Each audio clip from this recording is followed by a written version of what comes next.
morning, it's Viewpoint, the program of personalities, politicians, and perspectives. The day is Wednesday, the date is the 17th. To my right is Judy Busby, the real meaningful part of Viewpoint. You'll find that out, Mrs. Tiede, when we move along here this morning. He has a forked tongue.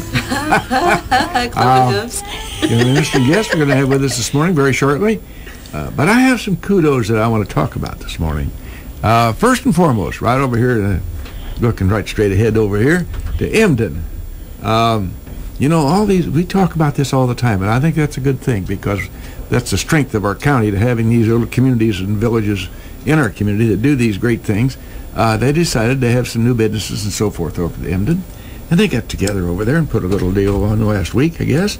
It was very successful. I'm sorry I didn't get over there. I had other commitments, like Mrs. Gossett had me doing many things. Honeydews. But you know about how that goes, don't you? But, yeah, I used to be a wife. Yeah.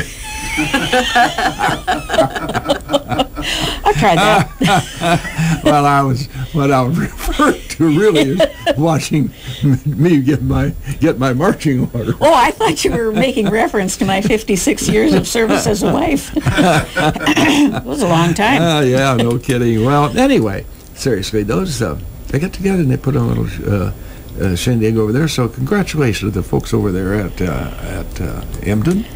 And then moving back across the other side of the county, the kids in Mount Pulaski. Yes, raised $11,000 plus for their courthouse restoration fund.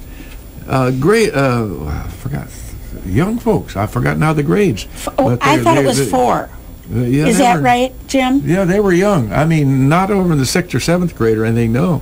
And they raised 11 big ones. Now, that's a big deal. Well, it is a darn big deal, and congratulations to their teacher for putting a bug in their ear. Yeah. And to them for working so hard. Bless their hearts, they really took the bull by the tail there. You know, somebody had to start that. You know what I always say, makes a difference, and some individual kind of lit the fire there, and so God love them for that. Yeah. And we talk about cultural things in Lincoln and Logan County. We have a great group here called Lincoln Area Music Society. Lambs, appropriately enough. And last weekend, they put on a concert at Lincoln High School, and the orchestra, led by, God, I went absolutely. Oh, Tim Serby. No, Tim leads the chorale. My goodness gracious sake. Julie Case. I couldn't think of the first name for gosh sake. Well, that's just call me Radar. When you get old, you go blank periodically. Anyway, my apologies, Julie. Julie, I just absolutely the curtain came in. Anyway, don't you hate that when that happens? I really do. Seriously, particularly in this case, the young lady is a very, very talented. Monumentally talented. Boy, she lovely, is, lovely person. Monumentally talented. Yes, she is. Right, the family is musical, all musicians. Anyways, it was a great program. And then the chorale is much bigger, led by Tim Serby. So between the orchestra and the chorale, we had a very, very lovely evening, Saturday evening, and I hope the crowd was equally good on Sunday afternoon. We're lucky. We're lucky to have that kind of talent here. And, of course, it isn't just showing up and doing the program. They got a lot of practice hours in there. Oh, well, you can't just show up and do a musical program. I don't think that'd work. No, you got to get on the same page. I found out when I sat down to play the piano. Oh, did you? I did too. My poor mother. You know, I was the only girl, and I swear I had a lesson in everything they had to offer in Minneapolis. I did, and I was an abysmal failure at each and everything. So here I am. Now, let's. Okay. I just have to. I'm sorry, Morena. This is really important. I have a kudo too, and actually 3 out of 4 of my kudos are for like our block. And the Lincoln College Alumni Reunion Weekend is coming up. No, the 26th and 7th. And there are going to be awards given to people who are alumni, of course, of Lincoln College, and have done wonderful things in their lifetime. And the number 1 on our list, of course, is Bill Gossett.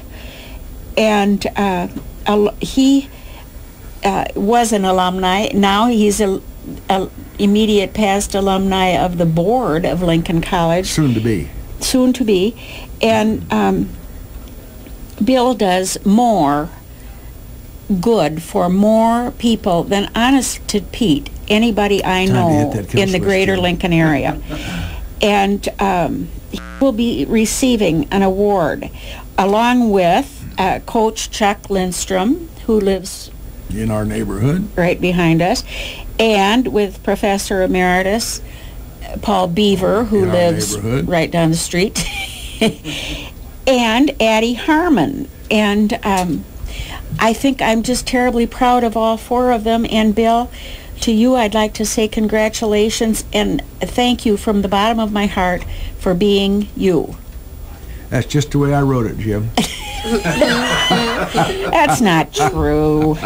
That's not true. Thank you, dear. Thank you. That's not true. We've got to get on Much with our program deserved. now. We've got some meaningful things to talk about here.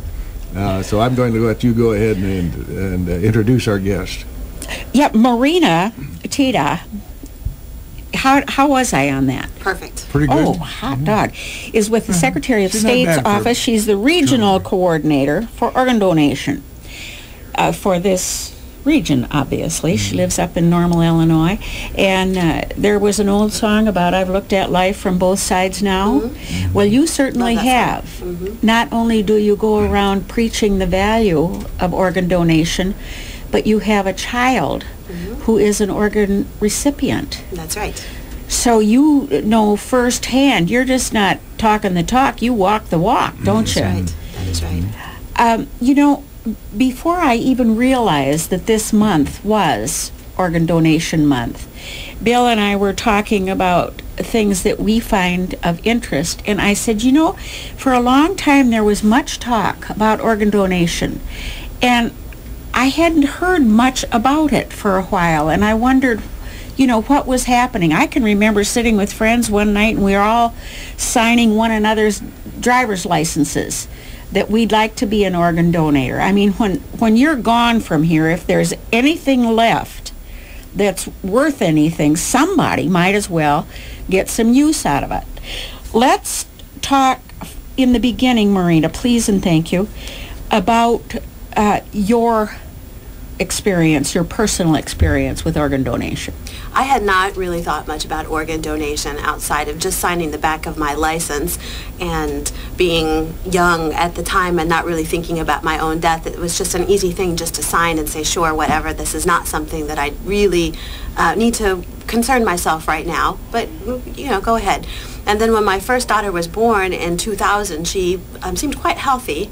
And 4 weeks later, she was still yellow with jaundice, so our pediatrician had her do a second blood test, and that's when all heck broke loose, and the results came back very bad, and you know, met us at the hospital door. So I knew it was bad if the pediatrician was coming to deliver the results of the lab values, and they sent us to Peoria first, and we had an evaluation done there, and they said, well, you know, if you're lucky, this will be, they listed a bunch of things, and if you're not lucky, then she'll have biliary atresia, and we can't treat her here either, and she'll probably need a liver transplant. So we were sort of hoping that that was going to turn out on the lucky side of things, and it did not. So they sent us to Chicago. Well, actually, it was between Chicago and Iowa City, and our insurance decided that Iowa City would be better for us. So we ended up going to Iowa City and had the first surgery to try to avoid transplant. And her disease is just affects newborns. It's a rare disease. They don't know what causes it. No clue whatsoever. They have some theories, but it's so rare that it's not something they can easily determine, study.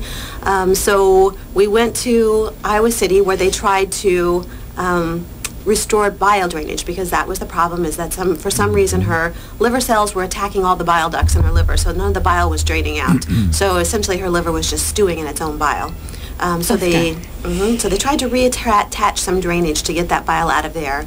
And that's successful maybe 20-25% of the time. But almost all children born with biliary atresia need a transplant, usually by age 1 or 2 to survive. So sometimes lucky ones will make it further out with that surgery.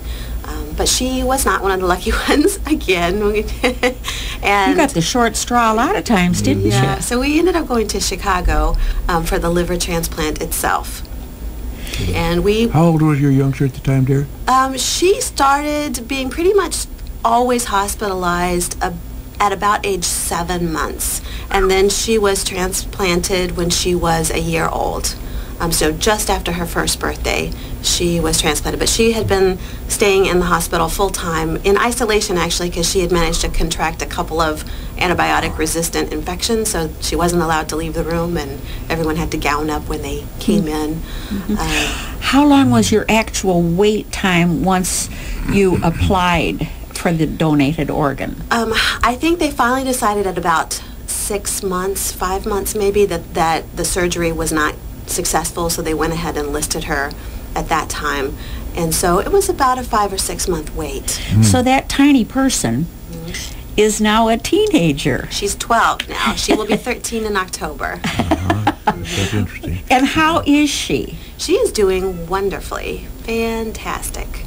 So Is she able to participate pretty much across the board in anything that comes to her mind? she is allowed to participate in most things, but it turns out she also had a clotting disorder, which she did need to be retransplanted because she clotted the first 2 livers that were transplanted into her. Really? And they didn't, she wasn't rejecting them, she just kept clotting them, and they discovered that she had a clotting disorder. So she's actually had 3 liver transplants. And after the 3rd one, they put her on Coumadin, which is a very strong blood thinner.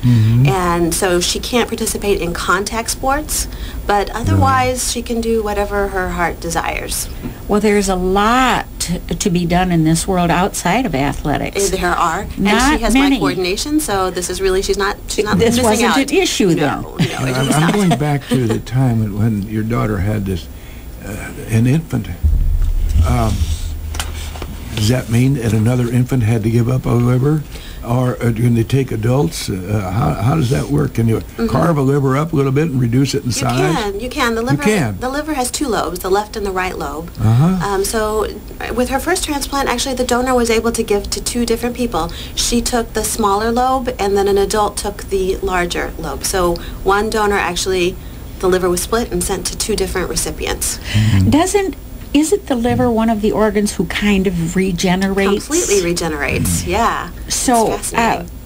so actually then, her having taken the smaller of the 2 lobes, it would eventually then become the whole enchilada for her, Yes, right? yes, absolutely. And in fact, that's why living donation is possible for livers. So her second transplant was from a living donor, and he donated the smaller portion of his liver, and then his liver regenerated. I think it's within 4 months is when your liver will grow back. Really? You know, we're Rather talking about donors, and so I dug up my license plate, my license card, and I thought that automatically it was on there, but because I indicated that's what I wanted to do. Yep, it's on there. I can see it from here. I'm looking here, medical information, living wills, seal area. We have changed the way that the organ and tissue donor registry works. So back in the mid-90s, they instituted a database registry, an online registry that was associated with your driver's license. So you didn't have to sign the back of your license anymore. You could indicate that you wanted to be a donor when you got your license. And so now when you go in to get your license, if you say you'd like to be a donor, they'll put on your driver's license, and I can see it from here, a little silhouette of Illinois that's red that says donor inside of it. Oh, I got it right up here. I see it. Okay. So they're no longer really checking your physical license anymore, because that's really not a very practical way to go about things. So Yeah, I it's see all that now. by computer, and in the event of that I were in an automobile accident or something, they would Automatically see know that. that was my wish. The hospital would have to contact someone who is authorized to access that database, because the doctors and nurses at the hospital are not automatically authorized to get into that database. That database is secure and protected, and you have to actually have credentials to access it to find out if somebody's in the registry. So actually, even just your license, that signal that's on there, the little silhouette of Illinois, is not even sufficient for you to be an organ. It just lets you know that you've signed up in the registry. In order to actually be a donor, they will check the actual database to make sure that you are still in there, that you haven't pulled yourself out in the meantime. And there are only certain people who are authorized. So every hospital will have a liaison who's authorized to access that database, and they'll call them and say, we've got a potential donor, would you check and see if they're in the registry?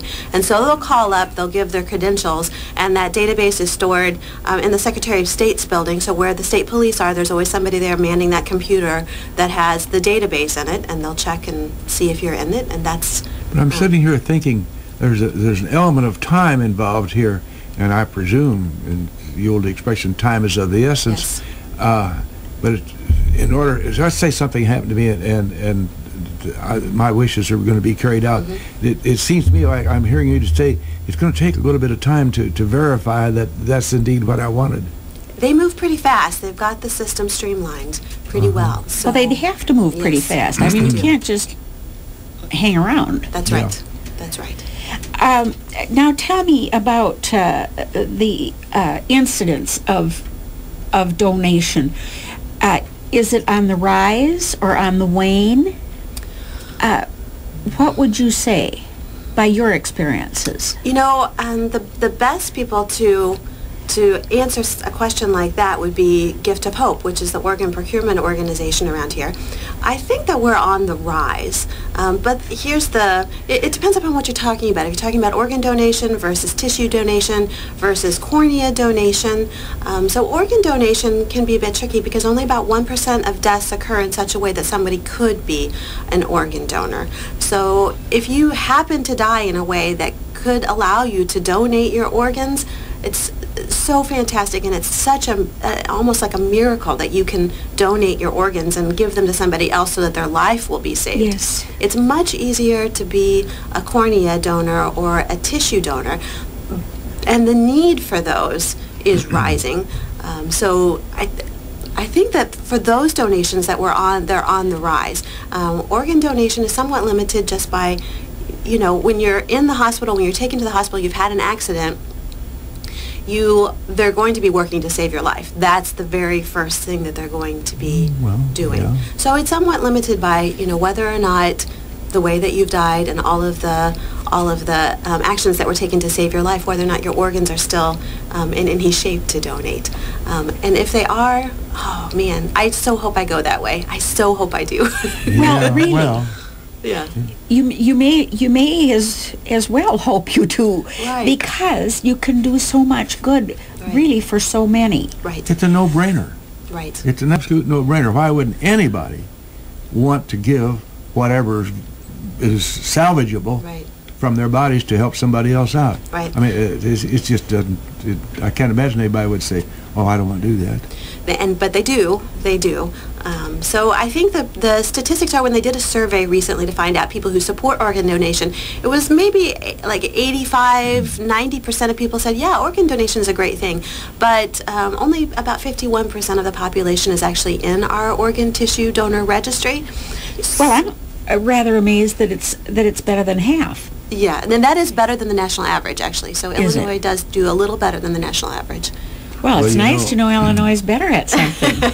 If we don't defer to a commercial, Mr. Ash may take the one organ that I like to use as my speech organ. We're going to defer now to a commercial for just a few minutes, a very short time.